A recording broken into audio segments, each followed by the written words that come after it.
तो आज के इस वीडियो में क्लास 10th का ज्योग्राफी यानी कि भूगोल का जो सेकंड चैप्टर है, दूसरा चैप्टर है, जिसका नाम है मृदा संसाधन। मृदा को ही मिट्टी कहा जाता है और इसी को इंग्लिश में सॉइल कहा जाता है। इस चैप्टर का यह पार्ट 2 वीडियो है। इसके पहले मैंने पार्ट 1 वीडियो जो है अपलोड कर दिया है, आप उसे हमारे यूट्यूब चैनल के प्लेलिस्ट में जाकर देख सकते हैं। इस पार्ट 2 वीडियो में आपको मृदा संसाधन के अंतर्गत मृदा के जो प्रकार होते हैं, कुल आपको बताए थे कि 6 मृदा के बारे में आपको बहुत ही अच्छे से डिटेल में कॉन्सेप्ट के साथ बताएंगे, जो कि मैट्रिक के परीक्षा में बार बार पूछे जाते हैं, उसको बताएंगे। और आज का जो वीडियो है इसमें आपको मुख्य रूप से 2 मिट्टी के बारे में, जलोढ़ मृदा, जलोढ़ मिट्टी और दूसरा काली मिट्टी के बारे में आपको बहुत ही डिटेल में कॉन्सेप्ट के साथ बताएंगे, क्योंकि यहाँ से मैट्रिक के परीक्षा में जो है आपका ऑब्जेक्टिव और सब्जेक्टिव दोनों तरह के प्रश्न जो हैं बार बार पूछे जाते हैं। तो जलोढ़ मृदा का जितना भी विशेषता है, मानचित्र के माध्यम से जलोढ़ मिट्टी के जो प्रकार हैं, खादर, बांगर, वो सब आपको बताएंगे। काली मिट्टी के बारे में बताएंगे, पूरा डिटेल में बताएंगे, क्योंकि यहाँ से क्वेश्चन जो है हर तरह के आपको बताए कि पूछे ही जाते हैं। तो सबसे पहले हम लोग इस वीडियो में जो आपको है जलोढ़ मृदा और काली मिट्टी के बारे में जो डिटेल में बताने वाले हैं, उसको पहले आपको मानचित्र पर बता देते हैं कि भारत में जलोढ़ मृदा का विस्तार जो है किधर किधर है। ठीक है, तो सबसे पहले आपको बताएंगे जलोढ़ मृदा का विस्तार भारत में। ठीक है, तो यहाँ पे आप देखेंगे कि जो इधर आप देखेंगे सिंधु नदी का प्रवाह क्षेत्र है, सिंधु नदी जो बहती है, फिर आपका गंगा नदी का प्रवाह क्षेत्र है, और इधर से आप देखेंगे ब्रह्मपुत्र नदी का प्रवाह क्षेत्र है।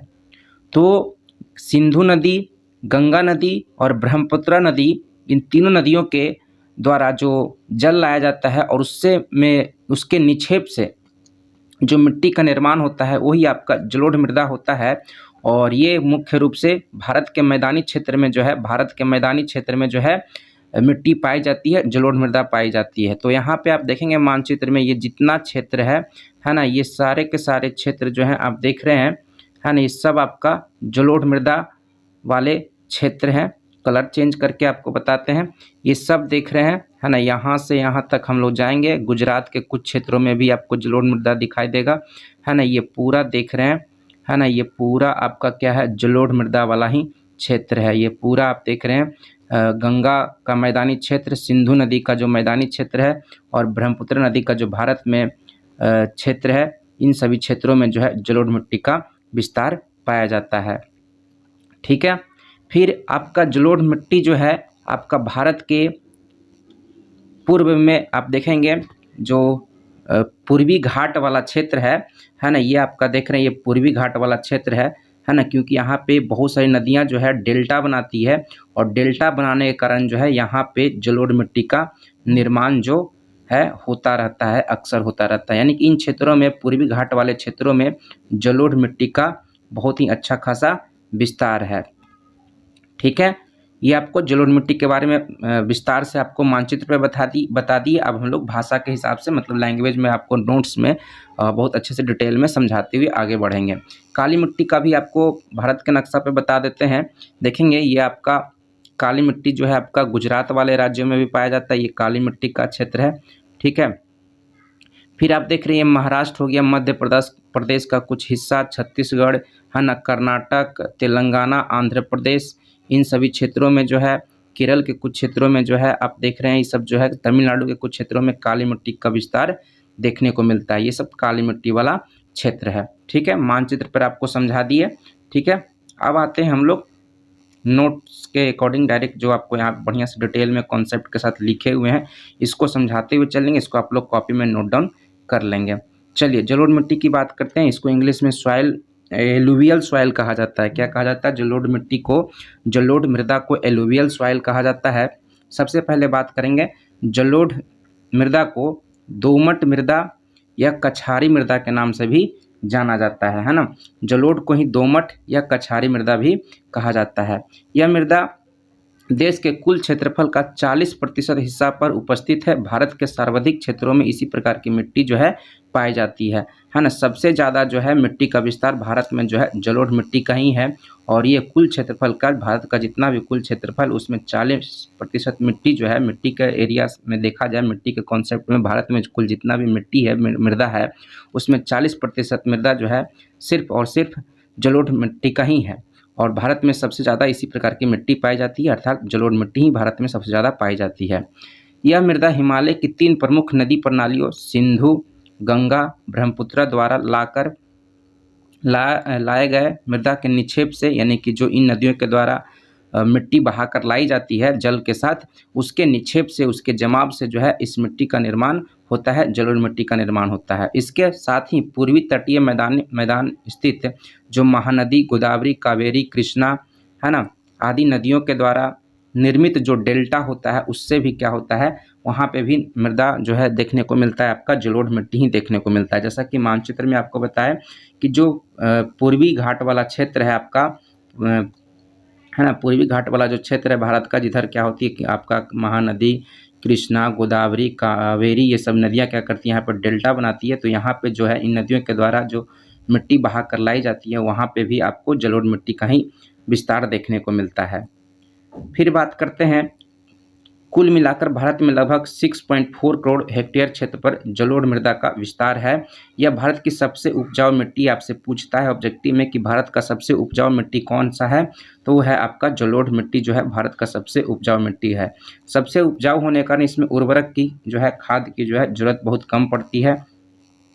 नेक्स्ट है आपका, यह मिट्टी धान अर्थात चावल की खेती के लिए सबसे अच्छी होती है, यानी कि जलोढ़ मिट्टी में किस प्रकार की फसल जो है सबसे अच्छी मानी जाती होती है, तो वो धान यानी कि चावल की खेती जो है जलोढ़ मिट्टी में सबसे अच्छी होती है।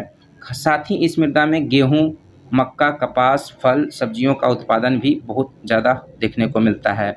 नेक्स्ट है आपका, इस मिट्टी में पोटास, चूना, फॉस्फोरिक अम्ल की मात्रा प्रचुर होती है, लेकिन इस मृदा में ह्यूमस और नाइट्रोजन की कमी होती है। भारत की जितनी भी मिट्टियां हैं उसमें ह्यूमस और नाइट्रोजन की कमी जो है देखने को मिलती है। लेकिन आपको याद क्या रखना है ना, कि जलोढ़ मिट्टी जो है उसमें पोटास का फार्मूला आप यहाँ पे थोड़ा सा केमिस्ट्री के अकॉर्डिंग आपको बता देते हैं, है ना। पोटास कहा जाता है KNO3 को, पोटेशियम नाइट्रेट को जो है पोटास कहा जाता है, ठीक है। चूना कहा जाता है आपका कैल्शियम ऑक्साइड को, CaO को, कैल्शियम ऑक्साइड को, इसी को कली चूना भी कहा जाता है। क्या कहा जाता है, कली चूना भी कहा जाता है, क्योंकि केमिस्ट्री में ये बहुत काम आता है। और कली चूना को ही बिना बूझा चूना भी कहा जाता है। क्या कहा जाता है, बिना बूझा चूना भी कहा जाता है, ठीक है। तो ये सब नाम आप याद रखेंगे, ठीक है। एक आप है आपका फॉस्फोरिक अम्ल H3PO4 जो है फॉस्फोरिक अम्ल का सूत्र है, ठीक है। ये सब आपको केमिस्ट्री में भी काम आ जाएगा, ठीक है। तो ये सब जो है पोटास, चूना, फॉस्फोरिक अम्ल जो है जलोढ़ मिट्टी में प्रचुर मात्रा में पाया जाता है, और ह्यूमस और नाइट्रोजन ये कम मात्रा में पाए जाते हैं।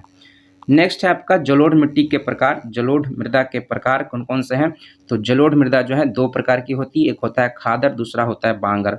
खादर और बांगर के बारे में आपको बता दें, जैसा कि आपको बताया कि जलोढ़ मिट्टी का निर्माण जो है नदियों के द्वारा बहा कर लाई गई जो मिट्टी होती है उसके निक्षेप से, उसके जमाव से जो है जलोढ़ मृदा का निर्माण होता है।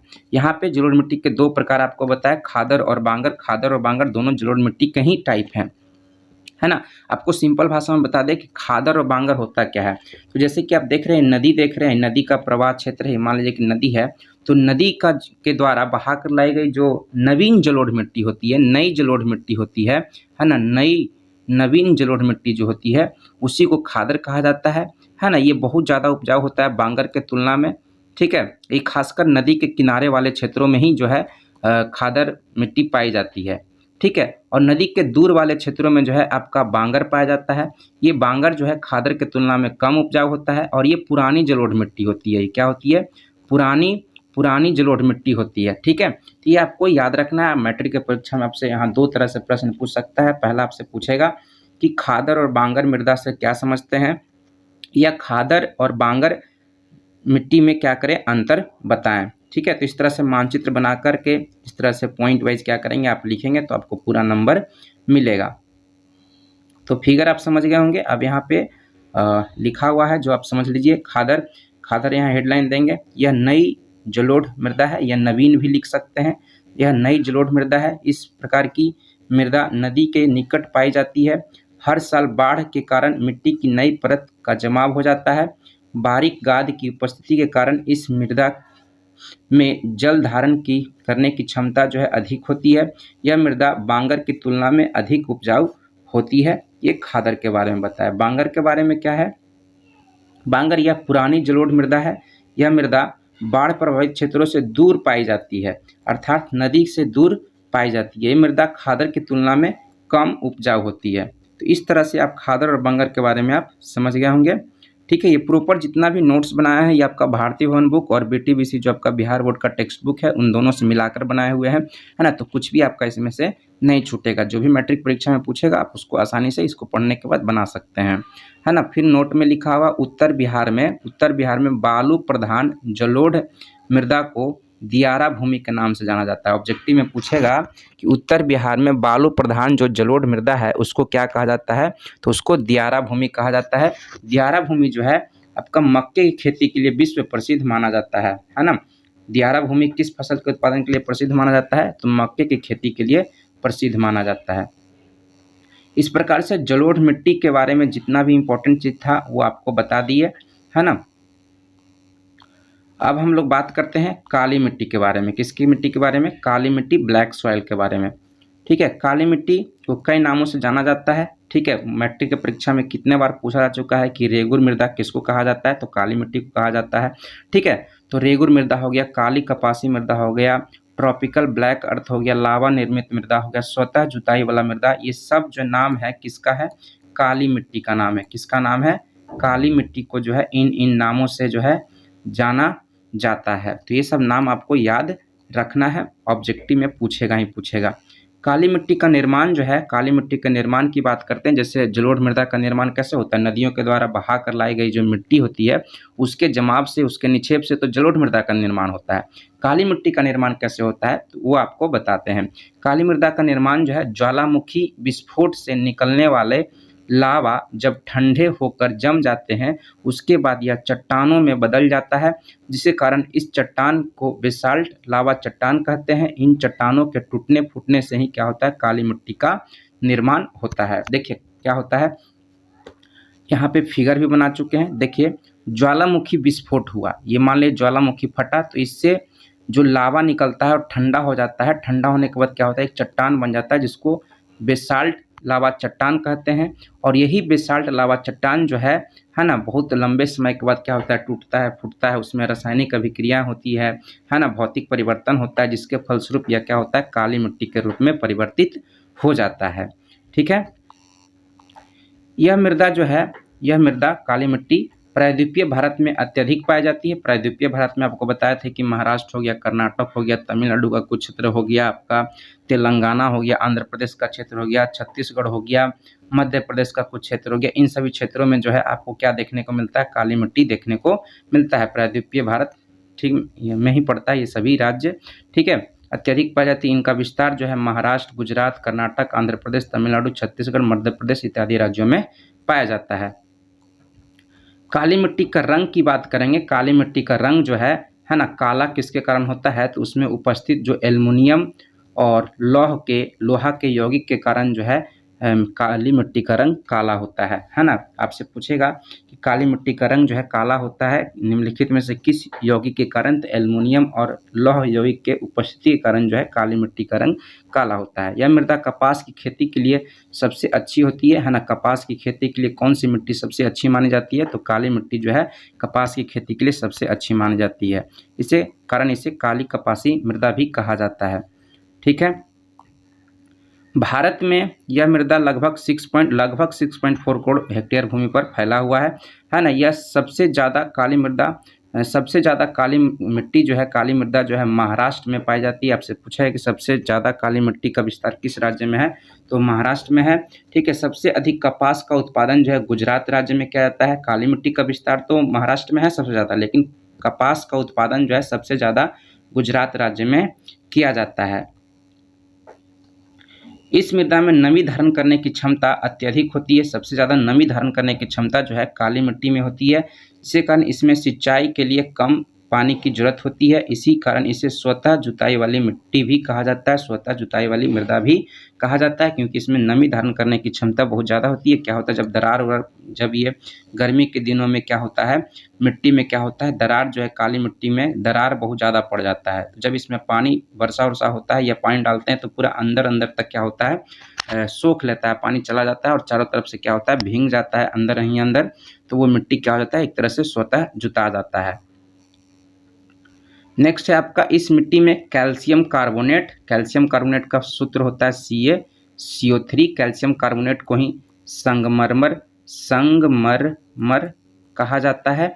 ठीक है, इसी को चूना पत्थर भी कहा जाता है। क्या कहा जाता है, चूना पत्थर कहा जाता है। इसी को इंग्लिश में आपको लाइम स्टोन कहा जाता है। क्या कहा जाता है, लाइम स्टोन कहा जाता है। ये केमिस्ट्री में भी आपको काम आ जाएगा, है ना। चूना पत्थर का कई बार जो है आपसे सूत्र पूछा जा चुका है, चूना पत्थर का, संगमरमर का, और इसी को रासायनिक नाम में कैल्शियम कार्बोनेट बोलते हैं, जिसका सूत्र होता है CaCO3 होता है।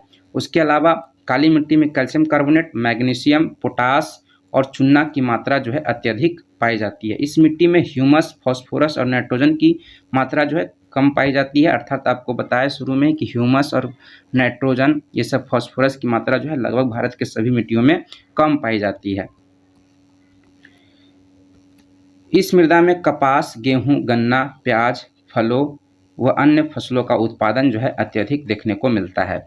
इस वीडियो में आपको काली मिट्टी और जलोढ़ मिट्टी के बारे में बहुत ही विस्तार से बताया। इसके पहले वाली ये पार्ट 2 वीडियो है। पार्ट 1 वीडियो में मैंने मृदा का निर्माण कैसे होता है ना, मृदा निर्माण के कारक कौन कौन से हैं, है ना, भारत में भूमि का जो स्वरूप है ना, मृदा का जो स्वरूप है उसका प्रतिशत पूछता है ऑब्जेक्टिव में, तो वो प्रतिशत भी आपको क्या कर चुके हैं, बता चुके हैं। ठीक है, मृदा का प्रकार आपको टोटल बता दिए हैं। एक संस्था है ICAR, है ना, Indian council of agriculture research, है ना, भारतीय कृषि अनुसंधान परिषद के अकॉर्डिंग जो है आपका मिट्टी का प्रकार भी बता चुके हैं कि 8 होता है। तो ये सब जो है बहुत बहुत इंपॉर्टेंट टॉपिक सब है आपके मैट्रिक के परीक्षा के लिए, है ना। जितना भी वीडियो में आपके लिए टॉपिक उठा के ला रहे हैं सब टू द पॉइंट आपके मैट्रिक के परीक्षा के लिए ही ला रहे हैं। तो आप लोग हमारे चैनल से जुड़ें, आपके लिए बहुत ही बेस्ट कंटेंट, बेस्ट मटेरियल आपको देंगे इस चैनल पर।